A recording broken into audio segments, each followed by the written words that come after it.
যে কথাগুলো বলছি কথাগুলো ভালো করে শুনবে। শুধু মোবাইলের দিকে এদিক ওদিক তাকালে হবে না, কারণ অনেক সময় সনাতন ধর্মের ছেলে মেয়েকে অন্য ধর্মের লোকজন কুৎসিত প্রশ্ন করে কিনা। আর দুটো জিনিস আজকেই একটু বলে যাচ্ছি। গতকাল একটা জিনিস আমি বলতে পারিনি ওই চৌরিবাড়ির আসরে, কিন্তু আজকে বলবো, কারণ এটা তো পাশাপাশি, যাতে এই কথাটা ওখানে পৌঁছিয়ে যায়। যারা মা বাবা হয়েছেন, যারা ছেলে মেয়ে জন্ম দিয়েছেন, আমি চরণে হাত রেখে বলছি, আপনার সন্তানটা 9 বছর কিংবা 8 বছর বয়স হলেই আপনার মেয়েটাকে শালীনতা পোশাক পরাবে। এটা আমার নির্দেশ, অনুরোধ এবং চরণে হাত রেখে বলছি। কারণ আপনার মেয়েকে উন্না পড়াতে হবে এবং নিজের অঙ্গভঙ্গিটাকে ঢেকে এক জায়গায় নিয়ে যেতে হবে। আপনার উপযুক্ত মেয়ে 12 বছর 13 বছর 14 বছর হয়েছে, সেই মেয়ে ওই ষাঁড় গরুর মতো ঘুরিয়ে বেড়াবে উন্না ছাড়া, এতে কিন্তু সমাজ এবং দেশ এবং জাতি এবং ধর্ম কোনোটাই ভালো চোখে দেখে না। এই কথা কি রাগ করছেন নাকি আমার কথায়?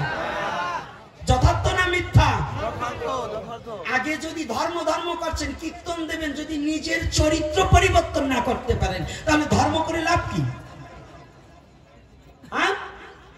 যে পোশাকে আমার দিকে তাকালে আর একজনের কাম ভাবাপন্ন হবে, ওটা কোনো পোশাক নয়, ওটা নগ্ন। ওর চেয়ে নগ্ন থাকলেও আর একজন চোখ ফিরিয়ে নেবে। এজন্য আপনার সন্তানকে এমন পোশাক পরিধান করান যেন অন্য কোনো যুবক আপনার পুত্র কন্যাকে দর্শন করে যেন সে আকৃষ্ট না হয়, যেন কোনো বিপদ না ঘটে। আমার সবচেয়ে বড় স্লোগান এই বাংলাদেশে, যেটা আমাদের অহরহ হচ্ছে, আমাদের কোমলমতি ছেলে মেয়েগুলো ব্রেন ওয়াশ করে ধর্মান্তরিত করা হচ্ছে। এমন কোনো দিন নেই ফেসবুকে 2-1টা না পাওয়া যাচ্ছে। অন্য পাঠকরা কোনো শুধু শাস্ত্রের কথা বলে, আর আমার জীবনের কথাটা হচ্ছে এই, আমার চোখের সামনে যেগুলো ঘটেছে, আমি এগুলোকে প্রতিহত করার জন্য এবং এটাকে থেকে ফিরিয়ে আনার জন্য আমার মনোপ্রাণ দিয়ে আমি চেষ্টা করে যাব, যেন এই সত্য কথাটাকে ধরে ধরে তুলে তুলে যেন আমার সনাতনী জাতি ভুল বোঝে যে যেন নিজের স্বধর্মের চেয়ে পৃথিবীতে অন্য কোনো ধর্ম বড় হতে পারে না। নিজের স্বধর্মের চেয়ে সনাতনে কি নেই? যে কোমলমতি ছেলে মেয়েরা ফোন পেলেই আলাপ শুরু করে দাও, কিছুদিন পরে তোমাকে হিন্দু পরিচয় দিয়ে দেখা গেল ফাঁসিয়ে ফেলার পরে 1 বছর 6 মাস 2 বছর তোমাকে প্রেমের আলাপ ভালোবাসার কথা বলতে বলতে ফাঁসানোর পরে চলে গেলে, গিয়ে দেখলে না সে আমার সনাতনী নয়। তার চেয়ে বিপদ কিন্তু ঘরেও আসা যায় না, ওখানেও থাকা যায় না। এই বিপদে যেন কেউ না পড়ে।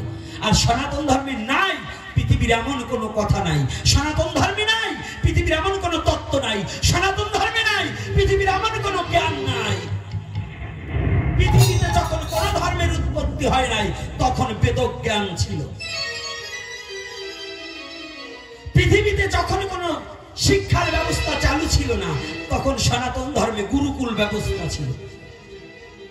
যারা ইতিহাসবিদ আছেন, যারা লেখাপড়া করেছেন, আসুন আমি যে কথাটা বলছি, একটা কথা মিথ্যা বলেছি, তাহলে সেই ধর্মে জন্মগ্রহণ করে যাদের কুরুচি ভাবাপন্ন হয়, তাদের আমি আর কিছু বলবো না। আজকে বলবো না, আগামী দিন ঝাড়বানি।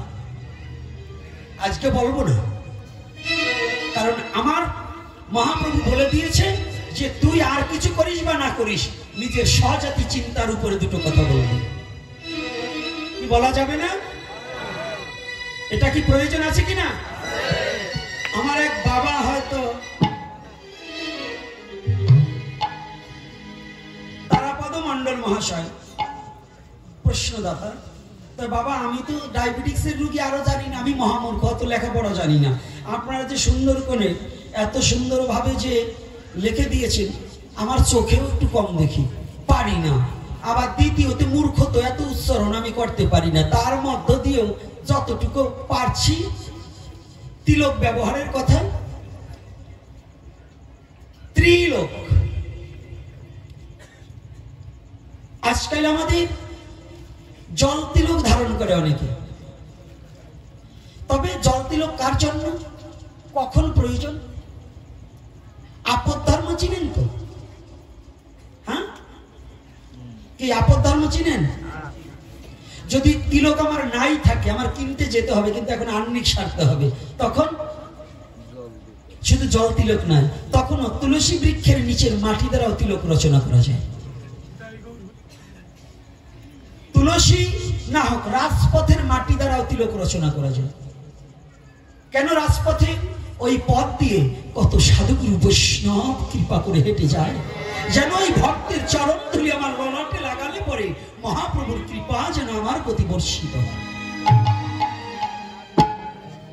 আর যখন কোনোটার উপায় থাকে না, তখন হচ্ছে বিপদ কালে আপনি প্লেনে যাচ্ছেন, আপনি নৌকায় যাচ্ছেন, এখন আপনার তিলকও নেই, মাটিও নেই, তখন আপনি জল তিলক ধারণ করতে পারেন।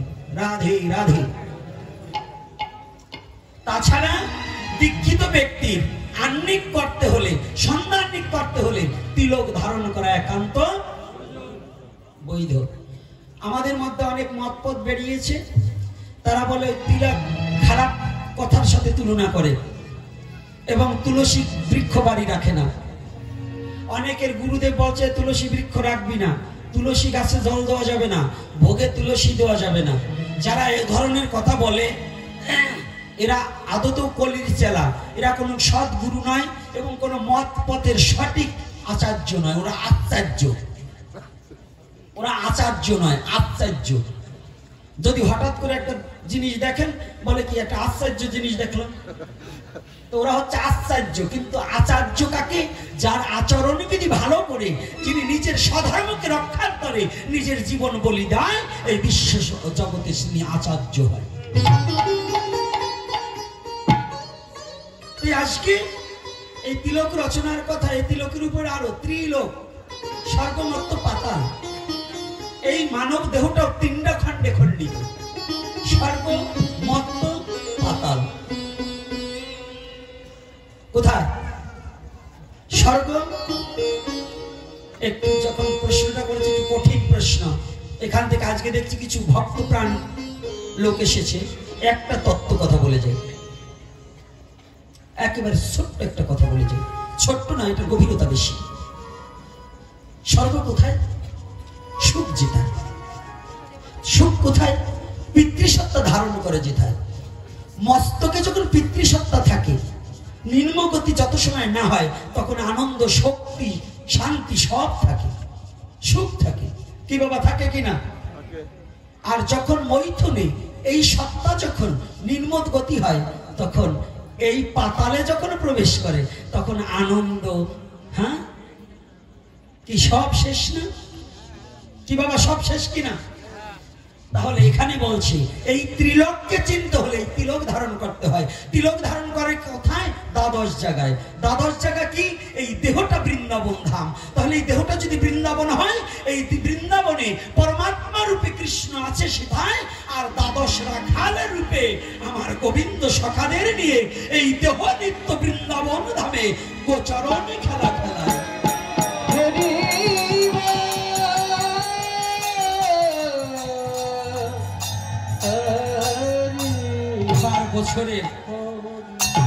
এবার বছরে এইভাবে কোনো কথা বলতে পারি নাই, আর চাইও না।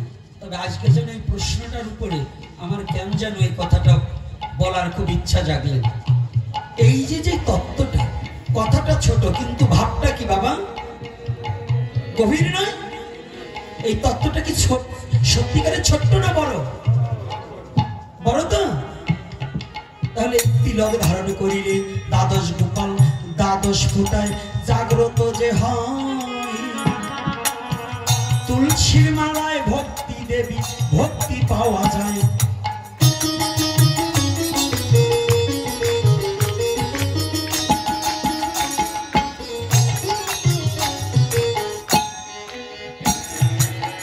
কি মিথ্যা নাকি? ভক্তির জননী তুলসী, তারে ভালোবাসা চাই। তুলসী ভালোবাসিলে গোবিন্দ কৃপা হবে, মিথ্যা ভেব না সবাই।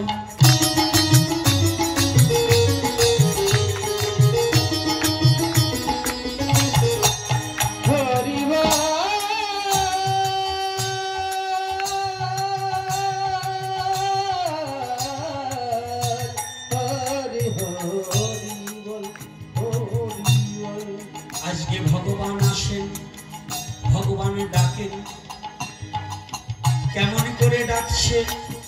ভাগবত বক্তা মহানামৃত ব্রহ্মচারীকে প্রশ্ন করলেন, কই গো তোমার ভগবান ডাকছে, আমরা তো শুনিতে পাই না। তুমি যে বলিলে ভগবানে ডাকিছে,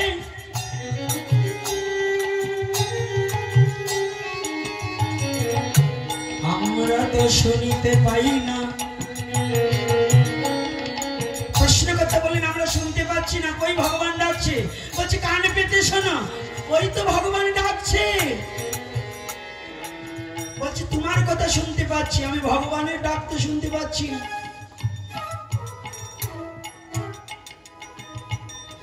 বলছে তুমি শুনবে কেমন করে? আজও ভগবান আদ্যাবধি সেই লীলা করে গোড়ারায়, কোন কোন ভাগ্যবান তাহা দেখিবারে পায়।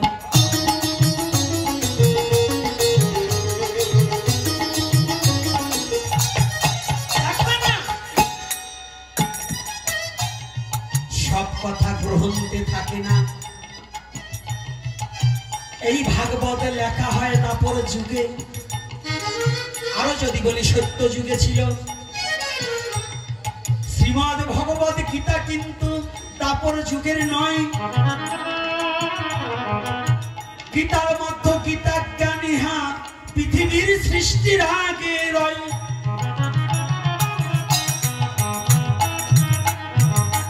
এই গীতা জ্ঞান ছিল, যেমন গীতায় তাহার প্রমাণ দিল।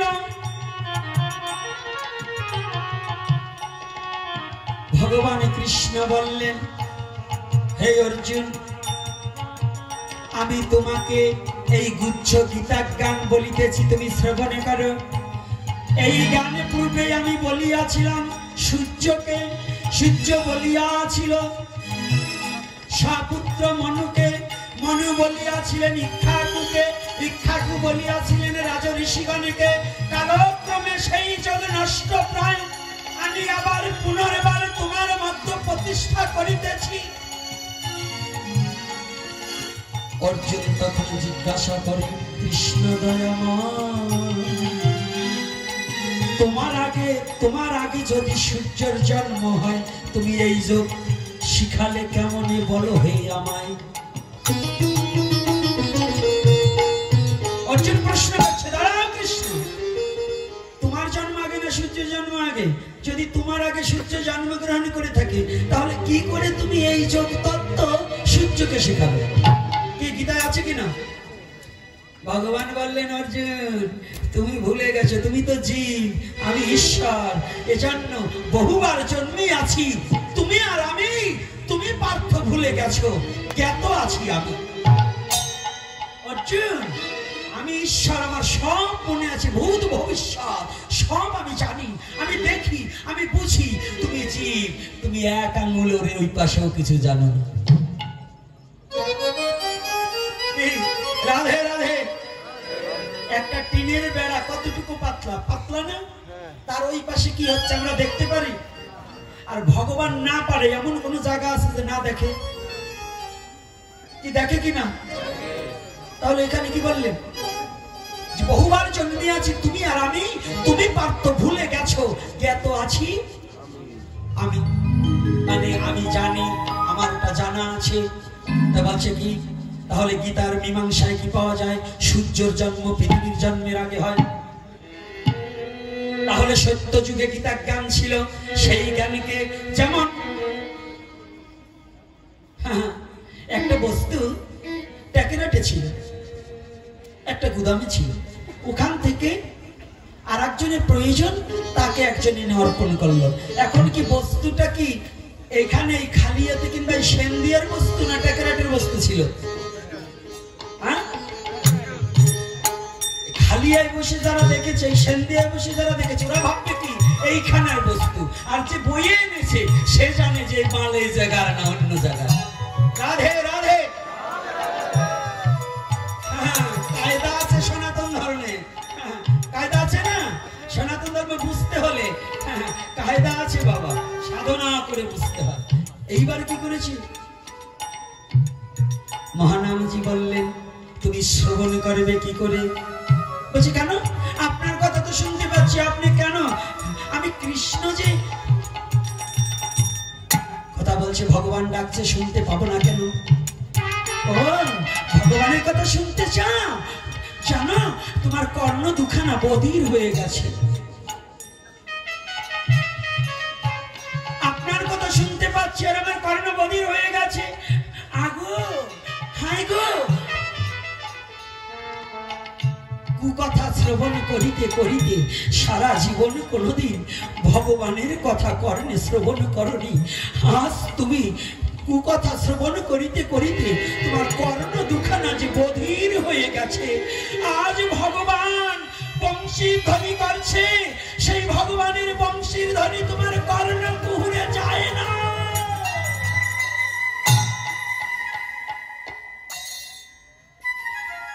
বৃন্দাবন তো অনেক দূরে,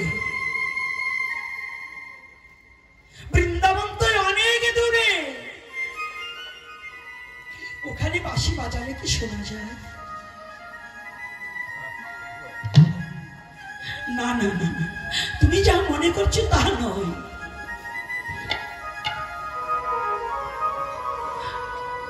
ওটা একবার বৃন্দাবন হয়েছে। আর জানো, তিনটা বৃন্দাবন। একটা লীলা ক্ষেত্র বৃন্দাবন, ভারতবর্ষে নয়। আর একটা নিত্য বৃন্দাবন, যেখানে হরি নাম সংকীর্তন এবং ভগবানের কথা হয়, এটাও বৃন্দাবন। আর একটা বৃন্দাবন এই হৃদয়ে বৃন্দাবন, দেহ বৃন্দাবন। যে বৃন্দাবনে কৃষ্ণ নাহং বৈকুণ্ঠে যোগিনাং হৃদয়ে ন চ মদ ভক্ত যত্র গায়ত্রী তত্র তৃষ্টা মেহে নারদ। নারদ, আমি আমার ভক্তের হৃদয়ে চিরই অবস্থান করি। আমার ভক্তকে ছেড়ে ক্ষণকাল আমি দূরে থাকতে পারি না। তাহলে এই হৃদয়ে বৃন্দাবনে বসে আমার স্বামী সুন্দর বনমালী বংশী বাজায়। ভক্ত যারা এই জগতে কর্ণ যাদের পবিত্র হয়েছে, তারা একমাত্র ভগবানের বংশী ধ্বনি শ্রবণ করিতে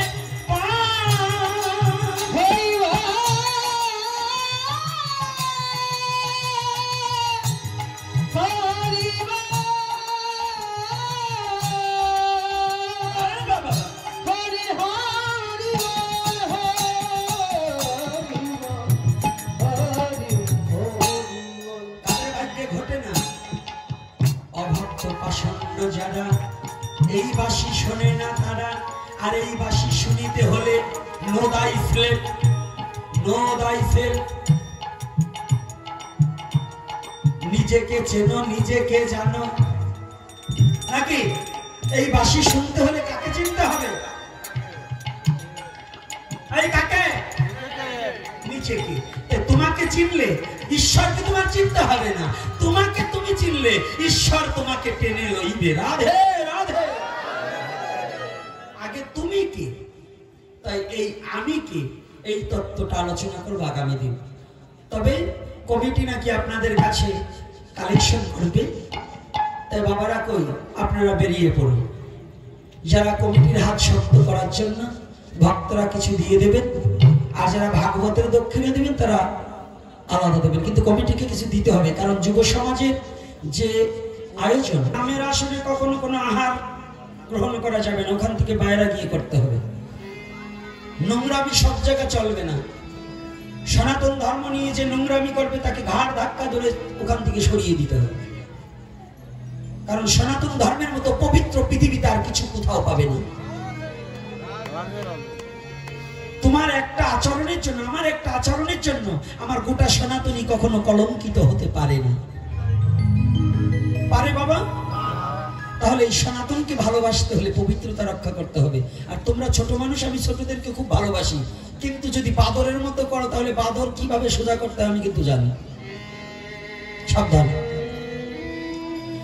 এইবার তিনটি বার্তা দিয়েছে। প্রথম বার্তা হচ্ছে, আমাদের সনাতন ধর্মের মধ্যে কিছু সংখ্যক পণ্ডিত ঈশ্বর বিশ্বের বলতে কিছু নেই, এরকম বলে না, ভগবান ঠগবান কিছু নেই। কিছু পণ্ডিত বেরিয়েছে, বলছে জগৎটা ভোগের জন্য এসেছি, ভোগ করবো, ঈশ্বর বিশ্বের আবার কি। একজন দার্শনিক যিনি ফেলোছবির উপরে ডক্টরেট করেছেন, ফেলোছবির উপরে ডক্টরেট করেছে, ইনি হচ্ছেন ডক্টর মহানামব্রত ব্রহ্মচারীজি।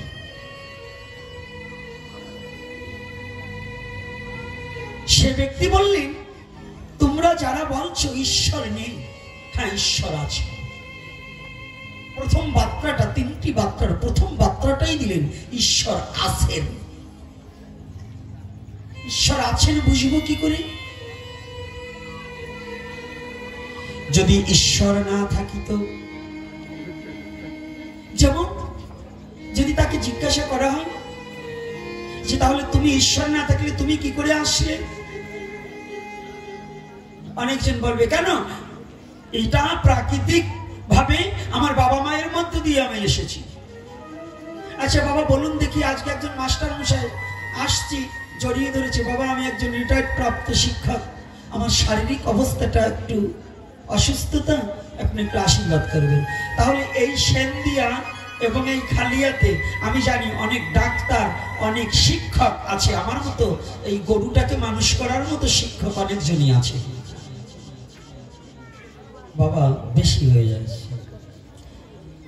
রানিং আলোচনার সময় যদি এরকম ডিস্টার্ব হয় বাবা, আমি কিন্তু অন্যরকম লাগে বাবা। হ্যাঁ যাক, আর হাত দিও না তো, এখন ভালো মন্দ যা হয় হয়ে যাবে, যাক আর হাত দিও না।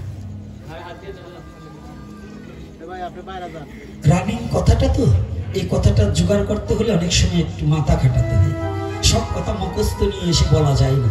যায় বাবা, হ্যাঁ পুঁথিগত বিদ্যা পরহস্ত ধন, নহে বিদ্যা নহে ধন হলে প্রয়োজন। পুঁথিগত বিদ্যায় কখনো সবকিছু হয় না, অপরা বিদ্যাও কিছু লাগে।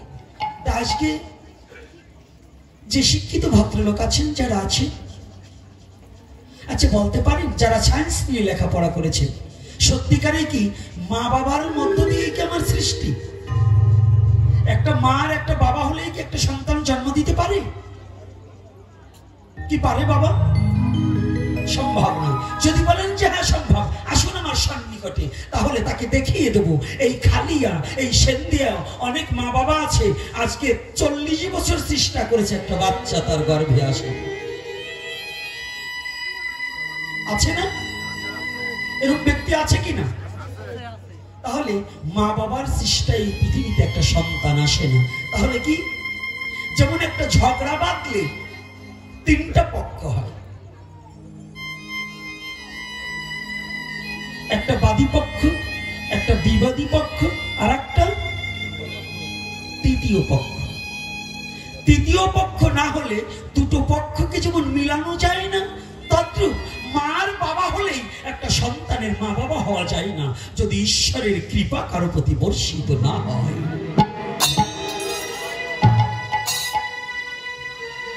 কতজন যে পণ্ডিতরা ভাবে ঈশ্বর বলতে কোনো জিনিস নাই, ওই পণ্ডিতরা একটু ভেবে দেখুক কতজন চেষ্টা করে করে সারা জীবনের তার চেষ্টা করছে একটু বাবা হব, একটু মা হব, কিন্তু ঈশ্বরের ইচ্ছা ছাড়া তাহা সম্ভব নয়। কত ডাক্তার পর্যন্ত, কত গবেষক, কত মেডিসিনবিদ পর্যন্ত পরাভূত হয়ে গেছে, হয়েছে কিনা? যদি কোনো পণ্ডিত এখন দাঁড়িয়ে বলবে এখন আর আমাদের মাও লাগে না, টেস্ট টিউবের মধ্যে বাচ্চা হয়, আরে বাবা টেস্ট টিউবে ওই ভগবানের প্রদত্ত বীজ ছাড়া কখনো টেস্ট টিউবে বাচ্চা গঠন হয় না, হয়? তাহলে ওটার মধ্যেও ভগবানের কৃপা আছে কিনা? তাহলে ভগবান আছেন।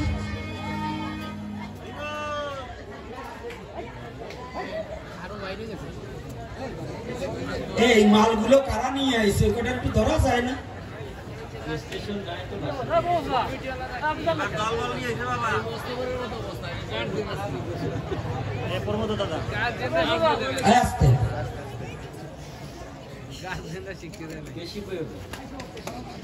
না, একটা জিনিস বুঝতে হবে, আমি আগেই বলছি কমিটিকে, যে পিছনে 2জন ছেলে থাকবে দাঁড়িয়ে,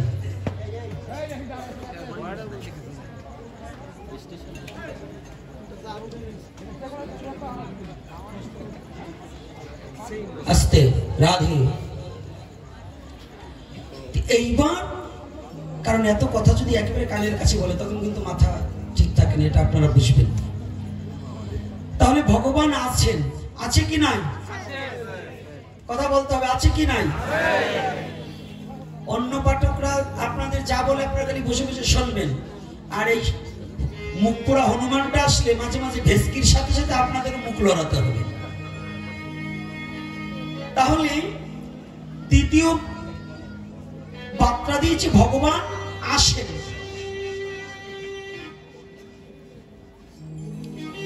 এ কথাটা কেমন? ভগবান আসেন, হ্যাঁ ভগবান আসেন। কোন জ্ঞানী চায় ঈশ্বর দর্শন, জ্ঞানী বললেন না ভগবান ঈশ্বর নিরাকার, ঈশ্বর কখনো সাকার হয়ে পৃথিবীতে আসতে পারে না, এটা জ্ঞানী বলে। আর ভক্ত বললেন না, ভক্ত বললেন ভগবানকে যদি কেউ ডাকার মতো ডাকতে পারে তাহলে ভগবান আর গোলকে থাকতে পারে না। যদি কোনো ভক্ত ভগবানকে ভক্তি চিত্তে যদি হৃদয় দুয়ার খুলে দিয়ে যদি ভগবানকে কেউ ডাকার মতো একবার ডাকতে পারে, ওরে ভগবান ওই নিরাকারত্ব ছেড়ে দিয়ে সাকার মূর্তি ধরে ভগবান এসে ভক্তের সম্মুখে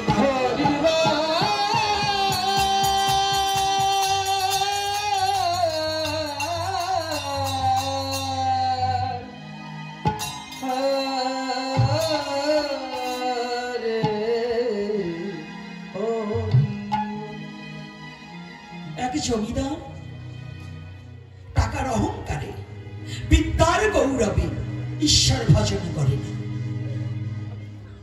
ঈশ্বর যা আসেন এই জিনিসটাকে একটু বিস্তারিত আলোচনা করছে। এক জমিদার টাকার গৌরবে বিদ্যার গৌরবে ঈশ্বরের ভগবানের কোনো কিছু মানছে না। কারণ আমাদের মধ্যে তো টাকা হলে বাবাকেও ভুলে যায় ছেলে যদি আলাদা খায়, তাই না? ছেলে যদি অনেক শিক্ষিত হয়, বাবা যদি কৃষিজীবী হয়, তাহলে কিন্তু বাবাকেও একটু পরিচয় দিতে অনেক শিক্ষিত ভদ্রলোক ছেলের একটু লজ্জা লাগে। এরকম কুলাঙ্গার আছে কি না? আমাদের মধ্যেও এমন কোনো ব্যক্তি আছে আগে ভাত পেত না, এখন দুটো পয়সা হয়েছে, এখন আর ভগবানকে চিনে না। এখন আর ভগবান ঠগবান লাগে না, এখন আমি সব পারি। এই টাকা আর কয় আমি দিয়েছি বেল্লি, এই টাকা কয় এই জমি আমি রেখেছি। একবারও মুখে বলি না যে যাহা কিছু দিয়েছে আমার অনাদির হাতে গোবিন্দ দিয়েছে, গোবিন্দ ভিন্ন আমার কোনদিন ইহা কিছু করিবার যোগ্যতা হয়নি। তদ্রূপ ওই জমিদারের অহংকার জমেছে, জমিদারি পেয়ে বিদ্যার অহংকারে ভগবত ভজন থেকে বিচ্ছিন্ন হয়ে গেছে। কিন্তু ওই জমিদারের এক কর্মচারী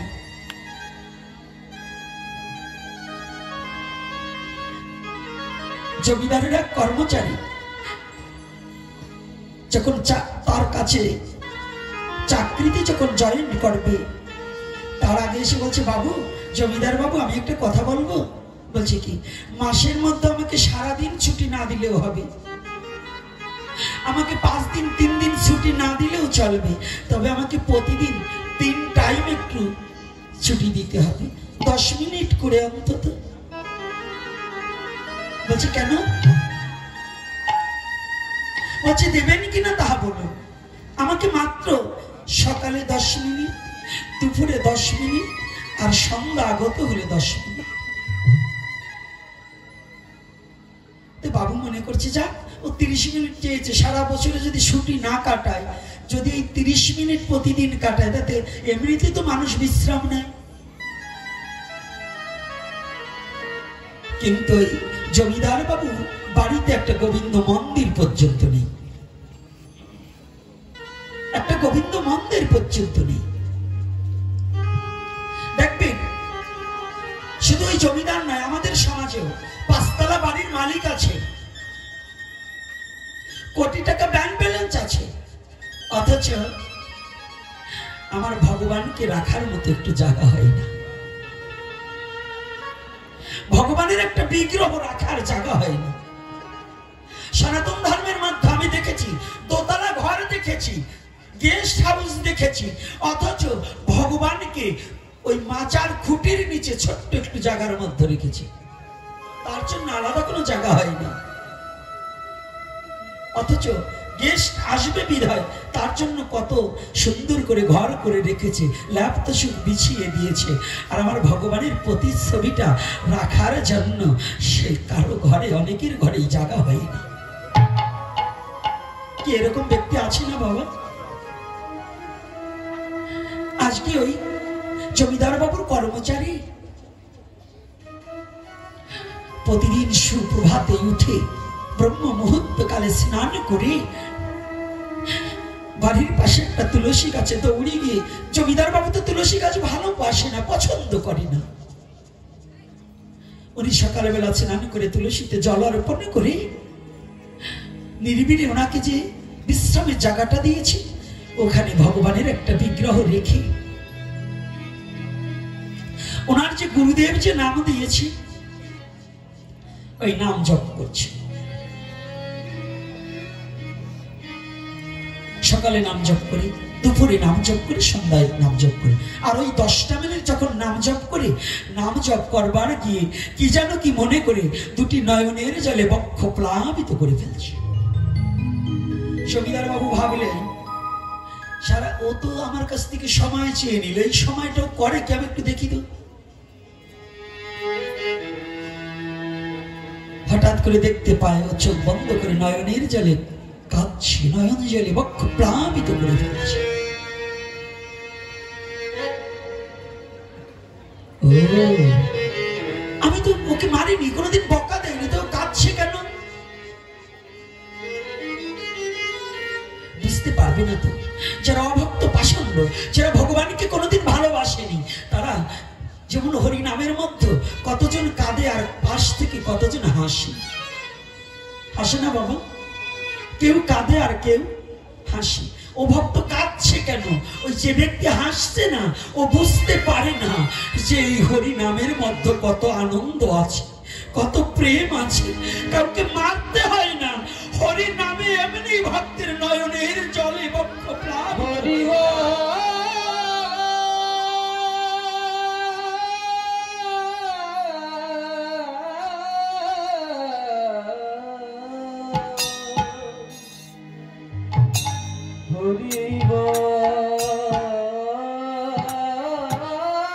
শুদ্ধ ভক্তকে আঘাত দিতে হয় না, বিনা আঘাতে মধুমাখা কৃষ্ণ নাম শুনলেই তার নয়নের জলে বক্ষ প্লাবিত হয়ে যায়।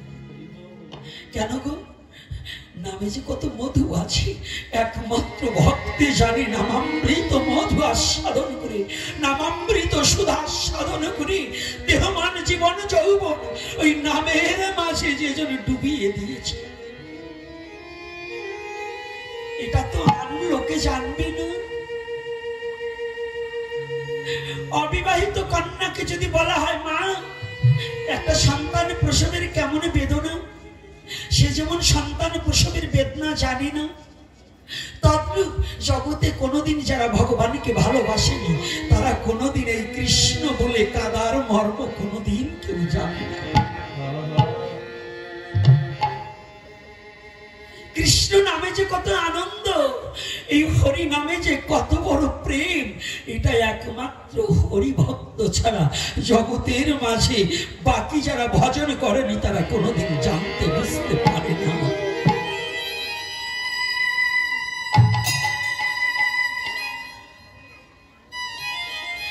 জমিদার ভাবছে আমি তোকে কোনো সময় আঘাত করিনি, কোনো কটু কথা বলিনি, তাহলে কাঁদছে কেন? আজকে বেরোনোর পরে ওকে জিজ্ঞাসা করো। যখনই ওই ভক্ত বেরিয়েছে জমিদার বলছে এদিকে আসো।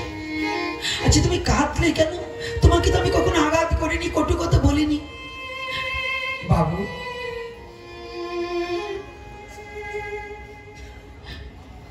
আপনি দেখেছেন আমি কান্না করেছি, এটা আমার দুঃখের কান্না নয়। আমি কাঁদছি। আমার গুরুদেব যে নাম দিয়েছে বলেছিল এই নাম ধরে ডাকলে পরে একদিন অনাদি রাধি গোবিন্দ তোকে দেখা দেবে, একদিন তুই দেখা পাবি। জানেন বাবু, আমি সেওতে নাম করছি, ডাকছি, কিন্তু জানি না কতদিনে আমার এই মানব জীবনে কতদিনে আমি আমার ভগবানের চরণ প্রান্তে পৌঁছাতে পারব।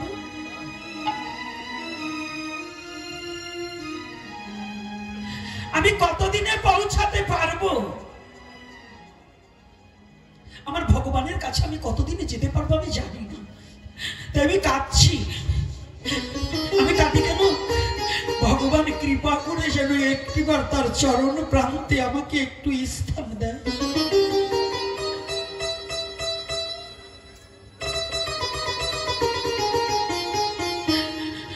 আমি প্রাণ ভরে কাঁদি কেন জানি? আমি এটা কাঁদতে পারি না, এটা আমার অভিনয়, কিন্তু আমি তারে ডাকার মতো ডাকে জানি না, তাকে ডাকার মতো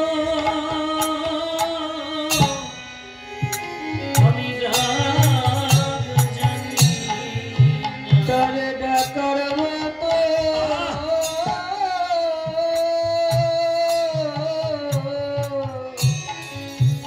ডাক জানি না। ওরে তাইতে আমার ডাকে ওরে সারা দেয় না,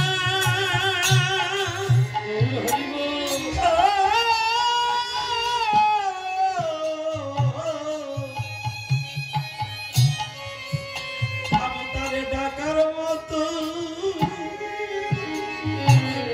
ডাকে জানি না। তাই তো আমার ডাকে জয় নিতাই গৌর হরি বল হরি বল।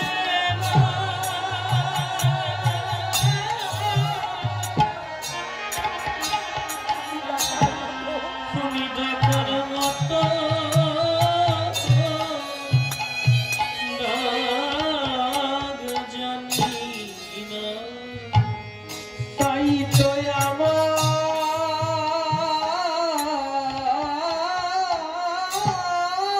ডাকে সাড়া দেয় না, সাড়া দেয় না।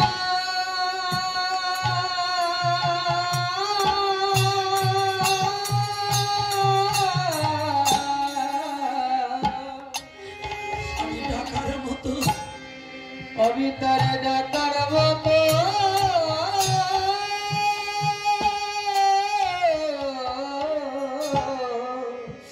ডাক জানি না, ডাক জানি না। ও সে কাছে এসেও ওরে আমায় দেখা দেয় না।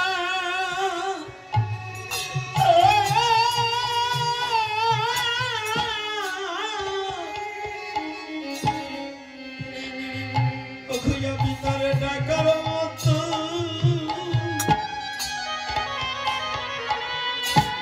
ডাক জানি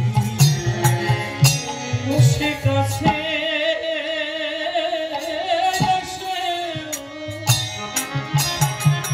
আমায় দেখা দেয় না, আমায় দেখা দেয় না।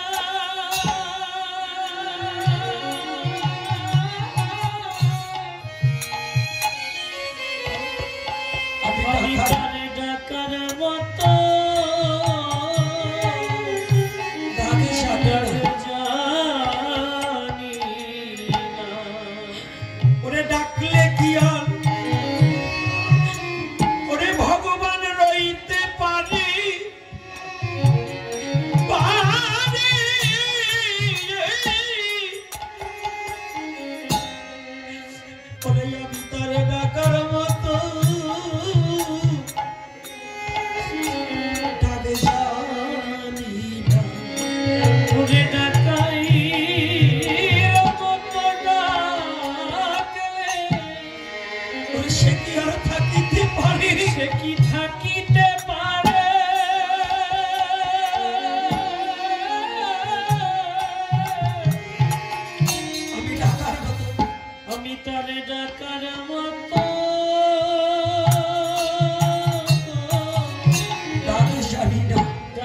জানি তারে ডাকলে পরে সে কি আর থাকিতে পারে? সে কি আর থাকিতে পারে?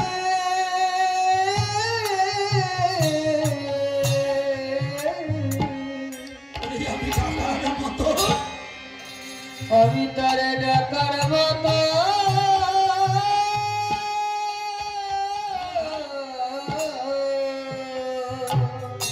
জানি না, তারে ডাক জানি না।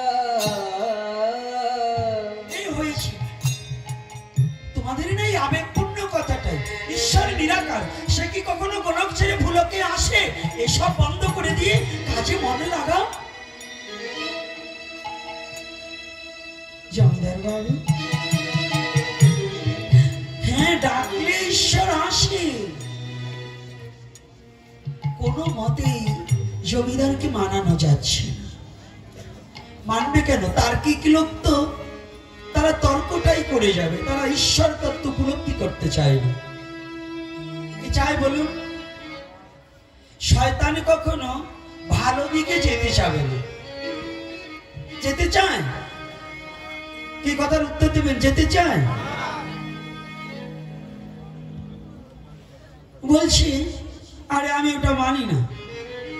তো এই জমিদারের একটা মাত্র ছেলে,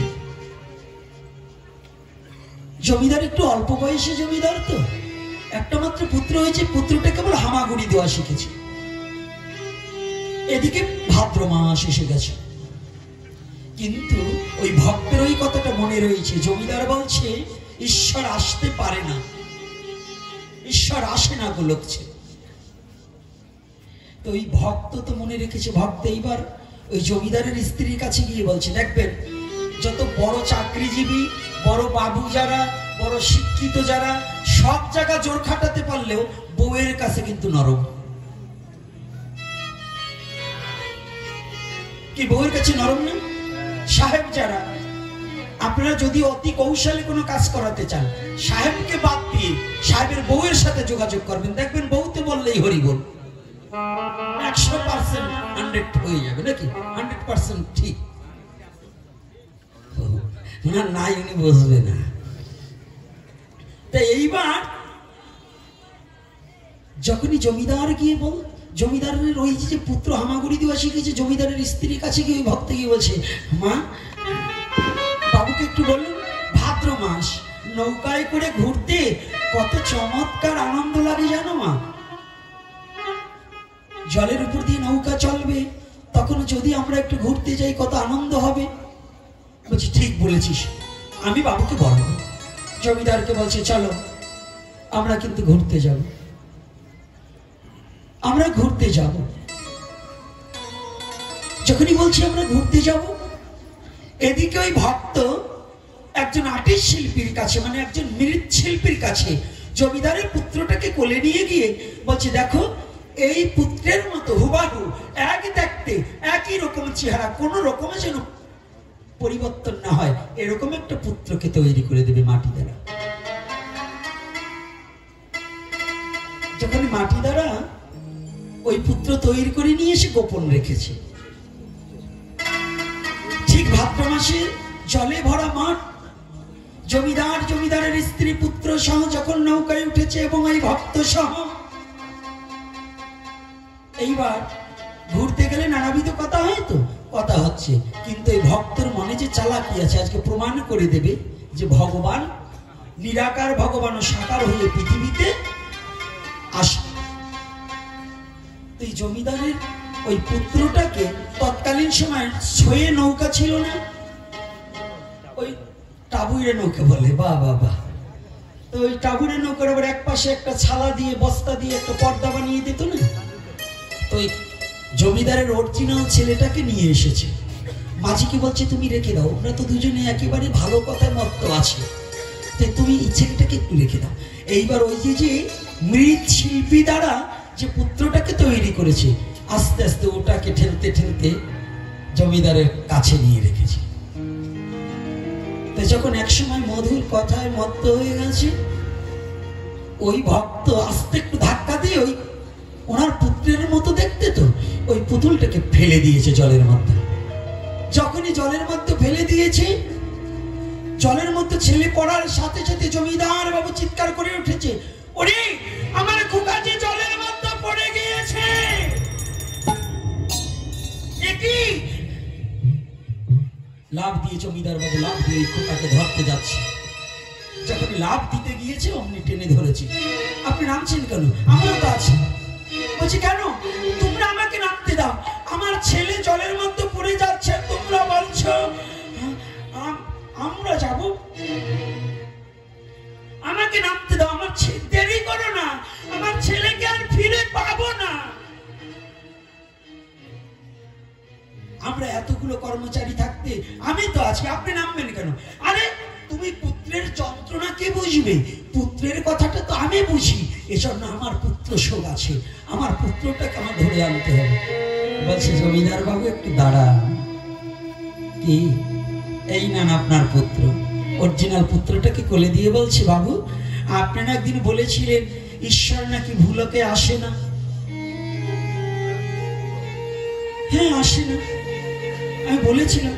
বলে আজকে যেমন আপনার, আমি এটাকে বুঝাবার নিমিত্তে আপনার ছেলের মতো একটা পুতুল তৈরি করে যেমন জলের মধ্যে ফেলে দিয়েছি, আপনি আমাদের অপেক্ষা না করে যেমন ওই জলের মধ্যে ঝাঁপিয়ে পড়তে যাচ্ছেন আপনার পুত্রকে ধরার জন্য, তদ্রূপ ভক্ত যখন প্রাণের দুয়ার মনের দুয়ার খুলে দিয়ে ভগবানকে ডাকে, ভগবান তখন গোলক ছেড়ে এই ভূলোকে অবনী নেমে আসে।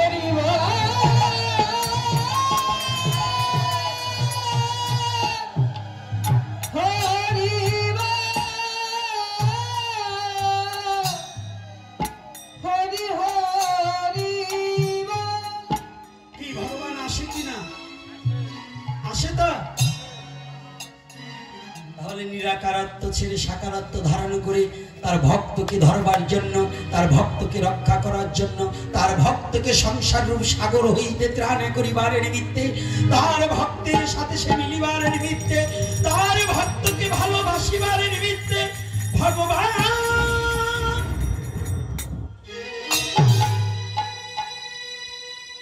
আমার অবনীত। তাহলে এই যুক্তি তর্ক থাকে নাকি? জমিদার বাবু ভক্তকে জড়িয়ে ধরলেন, বাবা এতদিন আমাকে ভুল ভেঙেছে, আজ তুই আমাকে যাহা বলবি তাহা শ্রবণ করব। জমিদার বাবু কে বললেন, জমিদার বাবু আমি আর কিছু আপনাকে নির্দেশ দেব না, আজ হতে আপনি গোবিন্দ চরণে নিজেকে সমর্পণ করে দিন। আপনি ডাকার মতো ডাকলে গোবিন্দ ঠিক আপনাকেও দেখা দেবে। দেবে কি না? তাহলে ডাকতে হবে না? ডাকতে হবে কি না? মিথ্যা কথা। এখন এরকম এরকম করছেন না, এখন যদি বিপরীত কথা বলি তাহলে আপনারা সব উঠে যাবে। যদি বলেন কেন? এখন বলছেন ডাকার মতো ডাকলে ছুটে আসে। 5ই আগস্টের পরে যে আপনাদের ডাকা হলো, আপনারা বেরিয়েছিলেন তো? কি হলো? কথা বলেন না কেন? সেই সময় বেরোন নাই, তাহলে আপনারাও স্বার্থবাদী। যত শিক্ষিত দেখি, যত জ্ঞানী দেখি, পণ্ডিত দেখি, একটু স্বার্থ ত্যাগ করে জাতির জন্য না রাস্তায় নামতে হবে, পথে নামতে হবে। নেমেছেন তো? খালি ধর্ম ধর্ম করলে কাজ হবে না। ধর্ম কি? এই ধর্ম কি? জট হয়েছে লম্বা লম্বা, হাতে এই পর্যন্ত শাখা পড়েছি, চুলে বাড়ি দিয়ে আমি কালি পেয়ে গেছি, এত সস্তা। আমি শিব পেয়ে গিয়েছি, আমি কৃষ্ণ পেয়ে গিয়েছি, এত পাও কোথা থেকে? পুষ্পাপ করে জল ব্যবহার করো না, আবার কালী পাও কোথা থেকে? কৃষ্ণ পাও কোথা থেকে? আগে নিজের অস্তিত্বের খবর জানো না, তুমি আবার ভগবান পেয়ে যাও। আগে নিজের অস্তিত্ব রক্ষা করতে শিখো। আমার কথা কি কষ্ট পাচ্ছেন নাকি? এটার কারণ কি? ধর্ম কি? ধর্মে সবাই বাঁচে বাড়ে, সম্প্রদায়টা ধর্ম না। যে বস্তুতে বাঁচা যায় বাঁচতে শিখায়, অন্যে বাঁচায় নিজে বাঁচে ধর্ম বলে জানিস তাকে। ঠাকুর অনুকূলচন্দ্র এই বাড়িটা বলেছেন কি, অন্যে বাঁচায় নিজে বাঁচে ধর্ম বলে জানিস তাকে। বাবা তুমি একটু চাপ চেপে বসে, ক্যামেরাটা লড়া হচ্ছে। তাহলে অন্যকে বাঁচাতে শেখা। আজকে আমার সনাতনী জাতি একজন বাবা লিখে দিয়েছে, বাবা লেখেন আপনারা কিন্তু সময় মতো কাউকে খুঁজে পাইনি। কত কেঁদেছি, দুঃখের বিষয় এই সনাতনী জাতি কত বড় বব্বর, কত বড় মূর্খ, কত বড় দুরাচার। কালীগঙ্গা ধামে গিয়েছিলাম যে ভক্তরা যাতে আমরা সকলে একটু একত্রিত হয়ে আমরা যাতে বেঁচে থাকার তাগিদে আমরা সনাতনী এক হতে পারি, দল মত নির্বিশেষে এক হতে পারি। ওখানে গিয়ে আমরা সকলে একটু প্রাণের কথা বলবো। কালীগঙ্গা একটা ধাম, সেখানে ওই কালীগঙ্গার বনগ্রামের লোকে কি করেছে জানেন? আমি নাকি ওখানে অন্য কাজে গিয়েছি, মানে সন্ত্রাসী কার্যকলাপ ছড়াতে গিয়েছি, এজন্য সেন্দাঘাট থানায় এই পুলিশ ফাঁড়িতে খবর দিয়ে এক গাড়ি পুলিশ নিয়েছে। কাদের জন্য লড়বো, কাদের জন্য জীবনে কথা বলবো? এরা কি সনাতনী? যে এই কাজটা করেছে, আমি ওই গ্রামের সবাইকে দোষ দেবো না, ওখানটা একটা মহাতীর্থ, কিন্তু যে করেছে জানতে হবে এর জন্মে ত্রুটি আছে। কারণ যদি জন্মে ত্রুটি না থাকতো তাহলে স্বজাতি চিন্তা থাকতো, নিজের জাতির প্রতি টান থাকতো, নিজের জাতির প্রতি উদারতা থাকতো।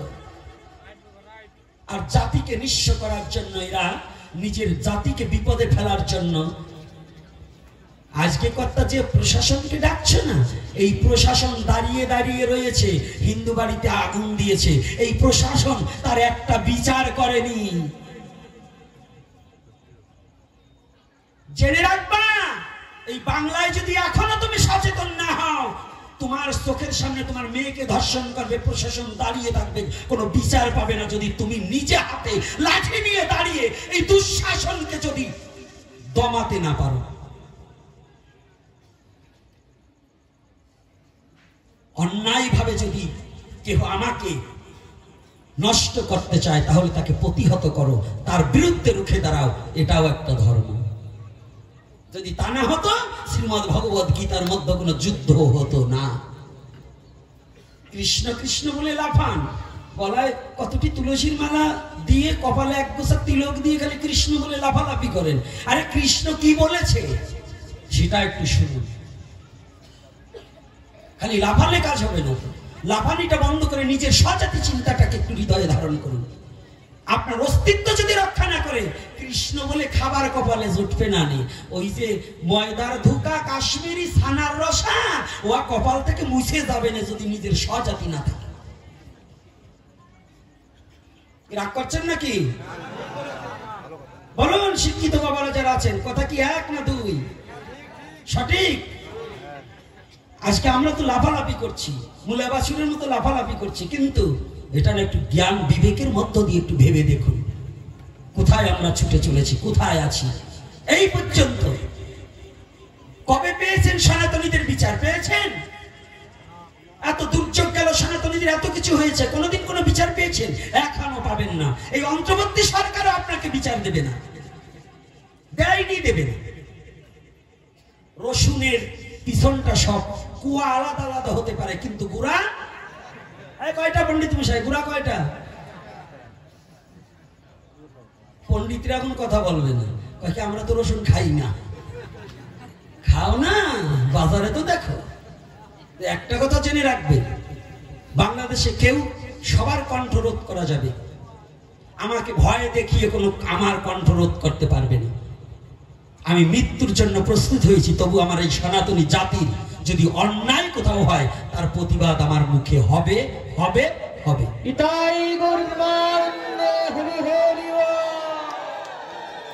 কোনদিনও বন্ধ করবে।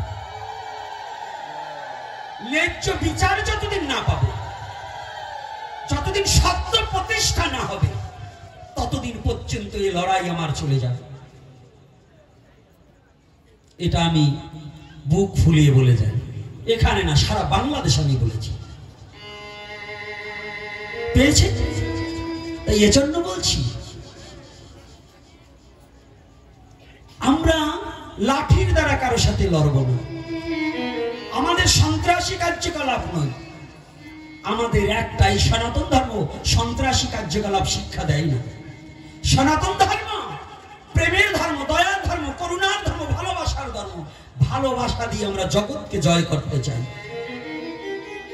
ভালোবাসার মধ্য দিয়ে বহির্বিশ্বের লাখো লাখো খ্রিস্টান সনাতন ধর্ম গ্রহণ করেছে, করেনি? এই করেছে কিনা? এটা কে করেছে?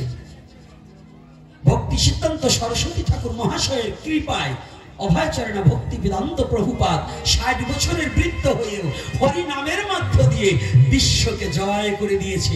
আজকে সারা বিশ্বে কৃষ্ণ মন্দির হতে চলছে। রাধে রাধে। আর ও সনাতনী, তোমার এই বাংলার সম্পদ নিয়ে ওরা ধনী, আর তোমার দেশের ধনকে তুমি চিনছ না। ও বাঙালি, গৌর হরি কাদের? আমাদের। তাই গৌর হরি আমাদের, ওরা গৌর বলে কেটে গড়াগড়ি যায়। আর আমাদের দেশের কিছু লোক গৌর বললে আরো ওদের কষ্ট হয়, আছে না? কৃষ্ণ বললে বলে ওদের মা বাবার শ্রাদ্ধ হবে না, কৃষ্ণ নাম করাই যাবে। এগুলো আমার সামনে পড়ত। কৃষ্ণ বললে বলাই যাবে না, হরে কৃষ্ণ বললেই বলে ওদের 14 গোষ্ঠীর পিণ্ডি অশুদ্ধ হয়ে যাবে। এগুলো ভাগ্যিস ভালো আমার সামনে পড়ে। এরা একটু দেখতাম যে এরা কারা, এরা কি সেই কালনেমির বংশধর কিনা। যাক, ওদিকে বলবো না। আর একটা বার্তা রয়েছে, তাই না বাবা? বার্তা কেবল দুটো হয়েছে, আর একটা রয়েছে না? ভগবান আসেন, ভগবান আসেন, এইবার হচ্ছে ভগবান ডাকেন। কি বলবো না বলবো না? হ্যাঁ, আলোচনা করবো না করবো না? করবো। কয় মিনিট? হ্যাঁ, কয় মিনিট? আরো 1 ঘন্টা? না, আজকে বেশি সময় দেবো না, কারণ হ্যাঁ আজকে আর এক জায়গায় যেতে হবে। আর আপনাদেরকে আগামী দিন সকালে সকালে আসলে একটু বেশি সময় দেবো। কারা কারা আগামী দিন আসবেন একটু হাত তুলুন তো। রাধে রাধে। আমি কিন্তু হাত তুলি না, তাহলে কি আমি আসবো না? আমি হাত তুলছি যদি গোবিন্দ আমার দেহে প্রাণ রাখে, যদি গোবিন্দ আমাকে সুরক্ষা করে রাখে, যদি গোবিন্দ কৃপা করে আমাকে নিয়ে আসে, তাহলে আপনাদের চরণ দর্শন করবার নিমিত্তে আগামী দিন আবার আসবো, নাকি? তাহলে এই বার্তাটা না বলে যাব না। তোমরা যতই তাড়াতাড়ি করো, কিন্তু এই বার্তাটা তো আমার শুনিয়ে যেতে হবে। সে বার্তাটা কি? ভগবান ডাকে। এই ভগবান জীবকে ডাকে। সারা জীবন শুনেছেন ঈশ্বরকে জীব ডাকে, নাকি? মাস্টার মশাই কোনটা? আরো মাস্টার মশাইরা কয়েকজন আছেন আমার দেখতে পাচ্ছি। আমার ছেলেরাও কয়েকজন শিক্ষক আছে, ওগুলো হাত তুলতেছে না ভয়তে যে বাবা আবার কোনটা বলে।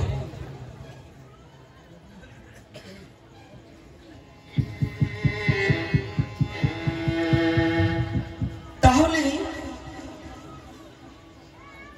আমার ছেলেরাও হাত তুলছে না, কিন্তু হাত তুলতে হবে। ভগবান ডাকেন, এটা বড় আজব কথা নয়। তবে কথাটা কোন যুগের জন্য জানুন? সত্যতিতা দাপরে এই 3 যুগে কোনোদিন ভগবান ডাকেনি। 3 যুগে ভগবান ভক্তকে ডাকেনি। তাহলে সনাতন ধর্মের 4টে যুগ। কি কি যুগ? সত্য, ত্রেতা, দাপর, কলি। হ্যাঁ যুব সমাজ, তোমাদের প্রশ্ন আগে শুনে রাখো। যে কথাগুলো বলছি কথাগুলো ভালো করে শুনবে। শুধু মোবাইলের দিকে এদিক ওদিক তাকালে হবে না, কারণ অনেক সময় সনাতন ধর্মের ছেলে মেয়েকে অন্য ধর্মের লোকজন কুৎসিত প্রশ্ন করে কিনা? আর দুটো জিনিস আজকেই একটু বলে যাচ্ছি। গতকাল একটা জিনিস আমি বলতে পারিনি ওই চৌরিবাড়ির আসরে, কিন্তু আজকে বলবো, কারণ এটা তো পাশাপাশি, যাতে এই কথাটা ওখানে পৌঁছিয়ে যায়। যারা মা বাবা হয়েছেন, যারা ছেলে মেয়ে জন্ম দিয়েছেন, আমি চরণে হাত রেখে বলছি, আপনার সন্তানটা 9 বছর কিংবা 8 বছর বয়স হলে আপনার মেয়েটাকে শালীনতা পোশাক পরাবে।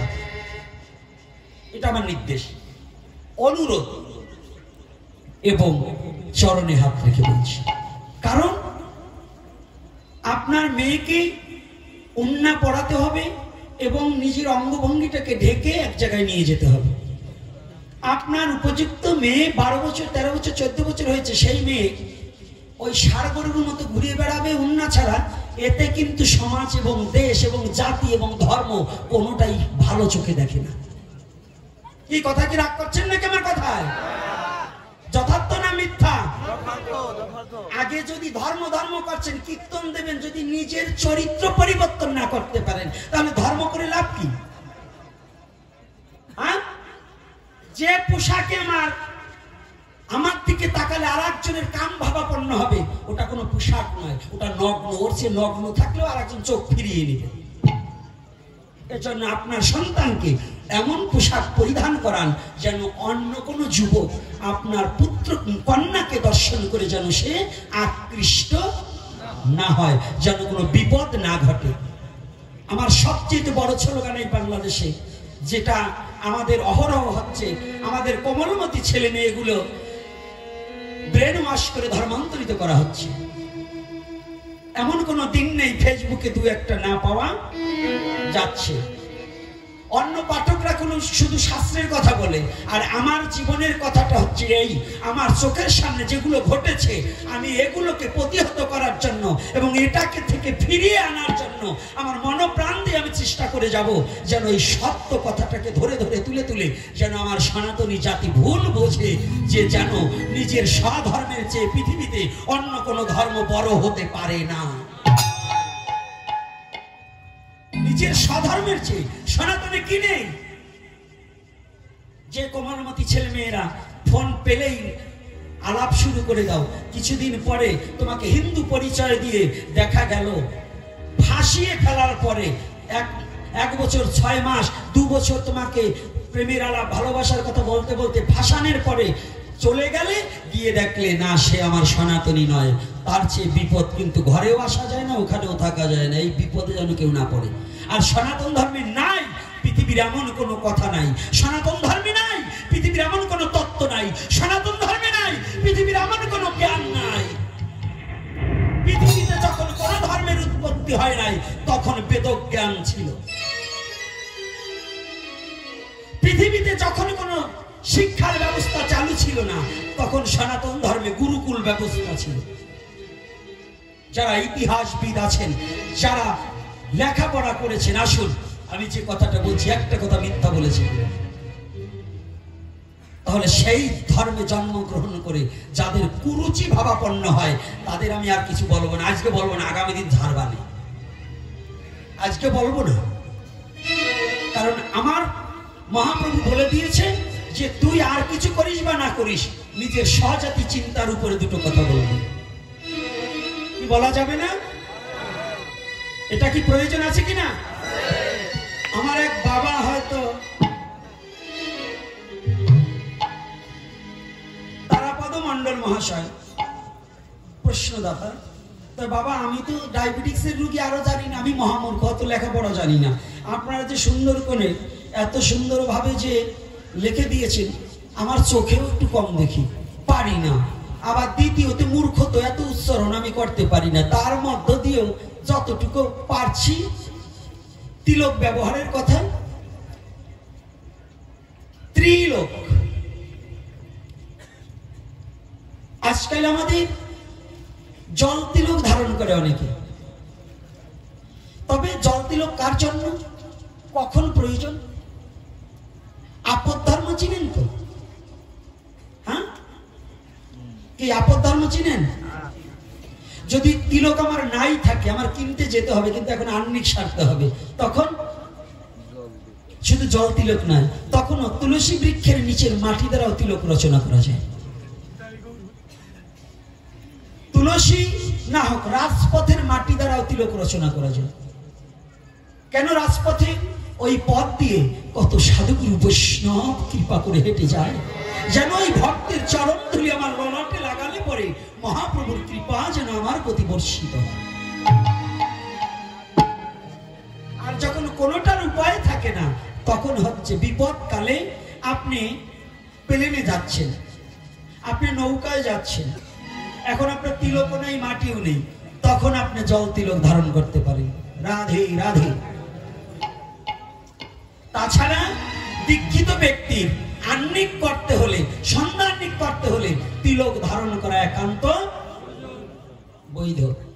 আমাদের মধ্যে অনেক মতপথ বেরিয়েছে, তারা বলে তিলক খারাপ কথার সাথে তুলনা করে এবং তুলসী বৃক্ষ বাড়ি রাখে না। অনেকের গুরুদেব বলছে তুলসী বৃক্ষ রাখবি না, তুলসী গাছে জল দেওয়া যাবে না, ভোগে তুলসী দেওয়া যাবে না। যারা এই ধরনের কথা বলে এরা আদতেও কলির চেলা, এরা কোনো সৎ গুরু নয় এবং কোনো মত পথের সঠিক আচার্য নয়, ওরা আচার্য, ওরা আচার্য নয়, আচার্য। যদি হঠাৎ করে একটা জিনিস দেখেন বলে কি একটা আশ্চর্য জিনিস দেখলাম, তো ওরা হচ্ছে আশ্চর্য। কিন্তু আচার্য কাকে?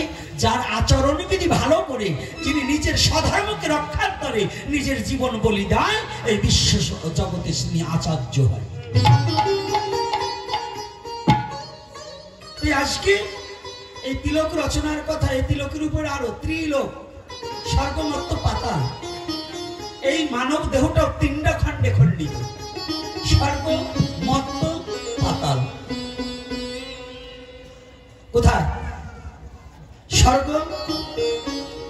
একটু যখন প্রশ্নটা করেছে একটু কঠিন প্রশ্ন, এখান থেকে আজকে দেখছি কিছু ভক্ত প্রাণ লোক এসেছে, একটা তত্ত্ব কথা বলে যায়,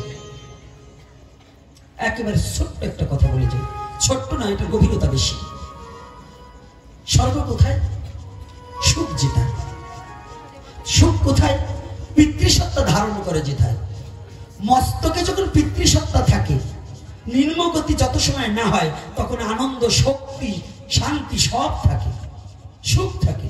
কি বাবা, থাকে কিনা?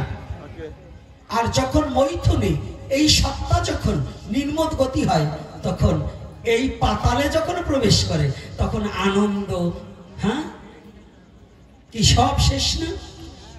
কি বাবা, সব শেষ কিনা? তাহলে এখানে বলছি এই ত্রিলোককে চিনতে হলে তিলক ধারণ করতে হয়। তিলক ধারণ করে কোথায়? দ্বাদশ জায়গায়। দ্বাদশ জায়গা কি? এই দেহটা বৃন্দাবন ধাম। তাহলে এই দেহটা যদি বৃন্দাবন হয়, এই বৃন্দাবনে পরমাত্মা রূপে কৃষ্ণ আছে সেটাই, আর দ্বাদশ রাখালের রূপে আমার গোবিন্দ সখাদের নিয়ে এই দেহ নিত্য বৃন্দাবন ধামে গোচরণে খেলা খেলায়।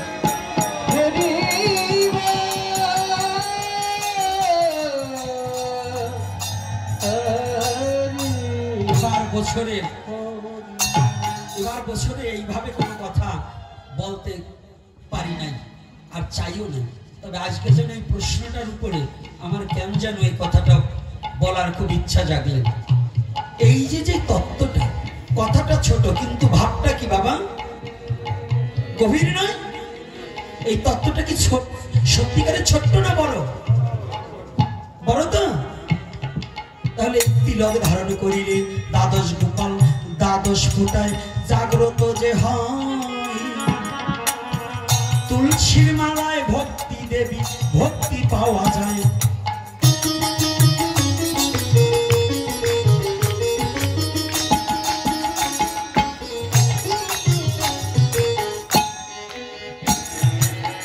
কি মিথ্যা নাকি? ভক্তির জননী তুলসী, তারে ভালোবাসা চাই। তুলসী ভালোবাসিলে গোবিন্দ কৃপা হবে, মিথ্যা ভেব না সবাই।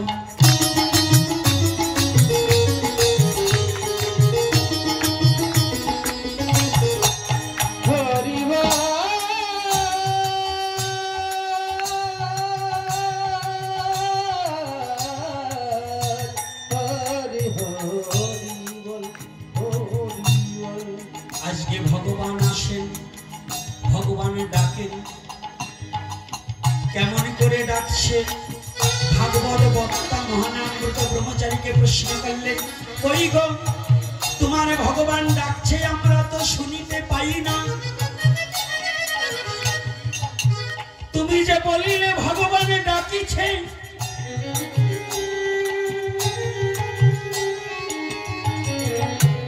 আমরা তো শুনিতে পাই না। প্রশ্ন করতে বলেন, আমরা শুনতে পাচ্ছি না, কই ভগবান ডাকছে? বলছে কান পেতে শোনো, ওই তো ভগবান ডাকছে। বলছে তোমার কথা শুনতে পাচ্ছি, আমি ভগবানের ডাক তো শুনতে পাচ্ছি না।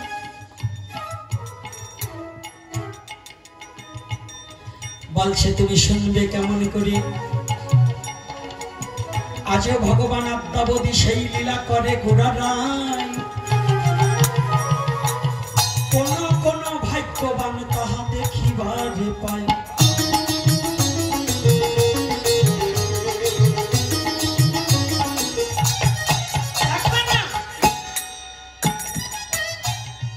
সব কথা গ্রহণতে থাকে না। এই ভাগবতে লেখা হয় তারপর যুগে, আরো যদি বলি সত্য যুগে ছিল। শ্রীমদ ভগবত গীতা কিন্তু তারপর যুগের নয়। গীতার মধ্যে গীতা জ্ঞান ইহা পৃথিবীর সৃষ্টির আগে রয়।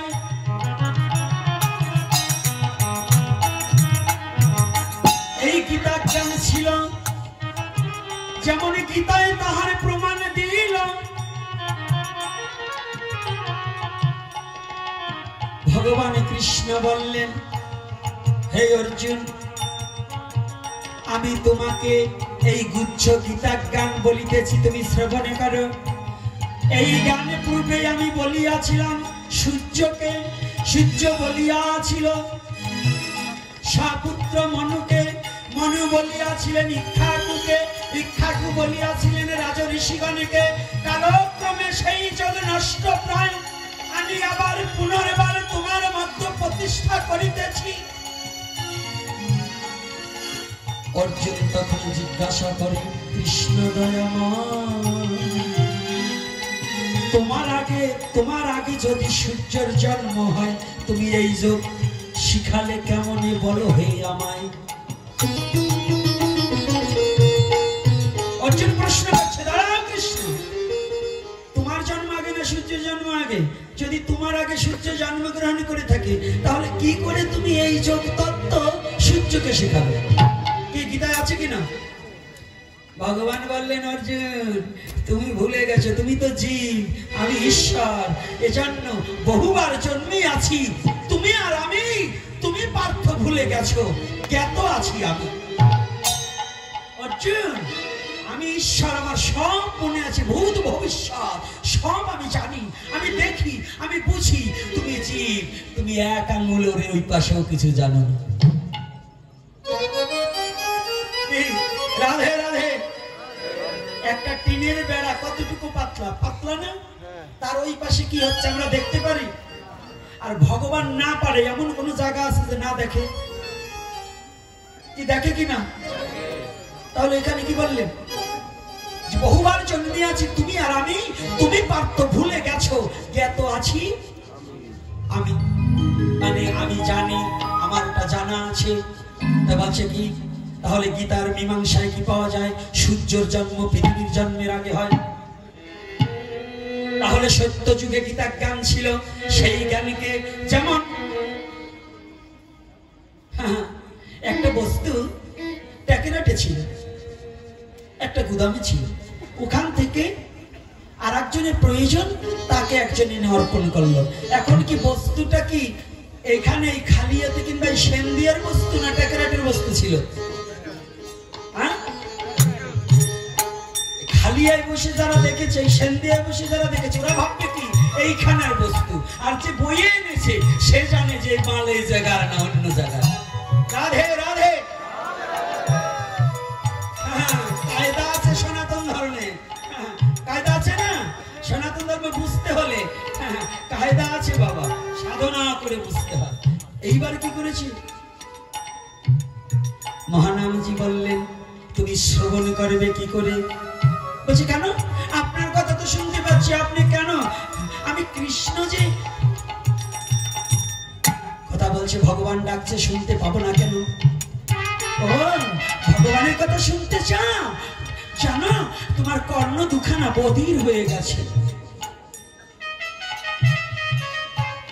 আপনার কথা শুনতে পাচ্ছি আর আমার কর্ণ বধির হয়ে গেছে।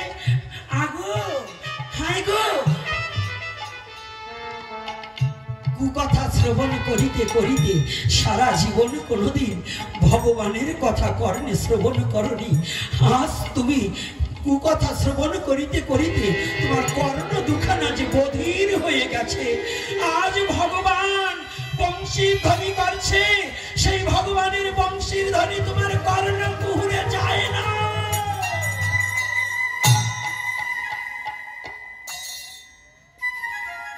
বৃন্দাবন তো অনেক দূরে, বৃন্দাবন তো অনেক দূরে। ওখানে বাঁশি বাজালে কি শোনা যায়? না না না না, তুমি যা মনে করছো তা নয়।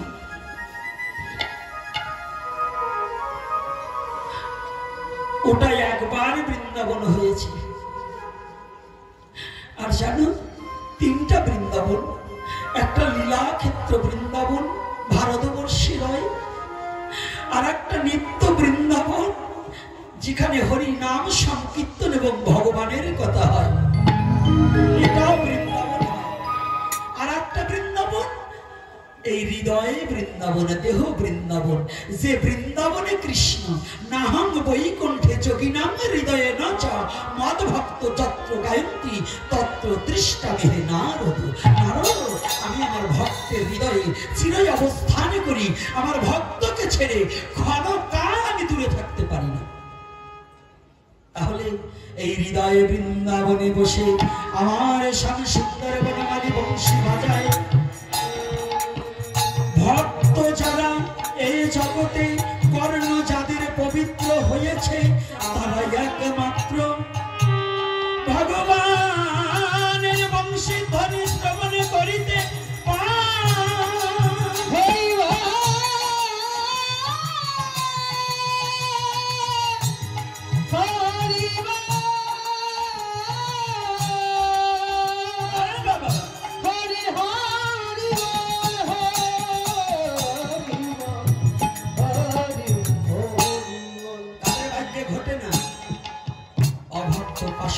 যারা এই বাঁশি শোনে না তারা। আর এই বাঁশি শুনিতে হলে নো দাই সেলফ, নো দাই সেলফ। নিজেকে চেনো, নিজেকে জানো। নাকি এই বাঁশি শুনতে হলে কাকে চিনতে হবে? এই কাকে? নিজেকে। তোমাকে চিনলে ঈশ্বরকে তোমার চিনতে হবে না। তোমাকে তুমি চিনলে ঈশ্বর তোমাকে টেনে লইবে। রাধে রাধে। আগে তুমি কে, তাই এই আমি কে, এই তত্ত্বটা আলোচনা করবো আগামী দিন। তবে কমিটি নাকি আপনাদের কাছে কালেকশন করবে। তাই বাবারা কই, আপনারা বেরিয়ে পড়ুন। যারা কমিটির হাত শক্ত করার জন্য ভক্তরা কিছু দিয়ে দেবেন, আর যারা ভাগবতের দক্ষিণে দেবেন তারা আলাদা দেবেন। কিন্তু কমিটিকে কিছু দিতে হবে, কারণ যুব সমাজের যে আয়োজন